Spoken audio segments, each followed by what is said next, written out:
হুজুরকে তো পাওয়া যাচ্ছে না, পাওয়া গেল বাথরুমে। ইসে ওই ওর ইসে আসলাম, বাসায় আসলাম। আপনি হুজুর না? হ্যাঁ, এই তো আমার চাকরি। আচ্ছা, আপনি এখানে কি করেন? আসছি ওই যে ওর ওখানে। হ্যাঁ, এখানে কি কার কাছে এসেছেন? না, ওই বেড়াইতে আসলাম আর কি। আসছিলাম একটা কাজে, যে মোটরসাইকেলের এসে, তাই। কার কাছে বেড়াইতে আসছেন? ওই যে আমার ছাত্রী। আপনার ছাত্রী? জি, জি। দেখি তার বাসা? হ্যাঁ। তা আপনি এখানে কি করেন? না, ওই আমি রামপুরে আসছিলাম একটা কাজে, তাই। হাতে নাতে ধরার পরও সবকিছু অস্বীকার করছে এরশাদুল্লাহ। আমার তো এরকম কারোর সাথে কোনো নাই। আমি তো আসলে আসছিলাম এই যে ইসে। আপনি আপনার যতগুলো ছাত্রী আছে প্রত্যেকটা ছাত্রীর সাথে আপনি অনৈতিক সম্পর্ক করেন, সবগুলো রেকর্ড আমাদের কাছে আছে। না, এটা ভুল। এটা ভুল। আপনি মাদ্রাসার ছাত্রীগুলোর সাথে এভাবে অনৈতিক সম্পর্ক কেন করেন? না, না, আমি আপনার তো স্ত্রী আছে, বাচ্চা সন্তান আছে, কেন করেন তবু?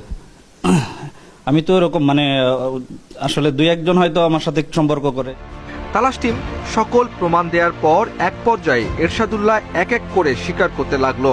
কয়টার সাথে করেছেন? আমার দুই একটা ছাত্রীর সাথে আমার সম্পর্ক তৈরি হয়েছিল। কিভাবে তৈরি হয়েছে?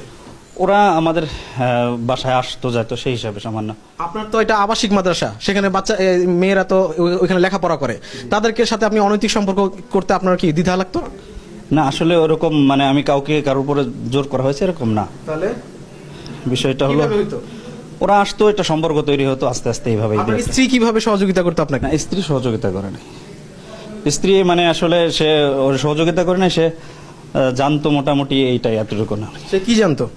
মানে আমার কারোর সাথে সম্পর্ক আছে টুকিটাকি, এগুলো জানতো আর কি। সে জানার পরেও সে আপনাকে বাধা দেয়নি কেন? বাধা দিছে, রাগারাগিও করতো অনেক সময়। তো আপনি তাও কেন করতেন? আসলে শয়তানের ধোঁকায় এটা কিছুটা হয়ে গেছিলাম। তার মোবাইলে ছাত্রীদের সাথে আপত্তিকর ছবি পাওয়া গেল। সব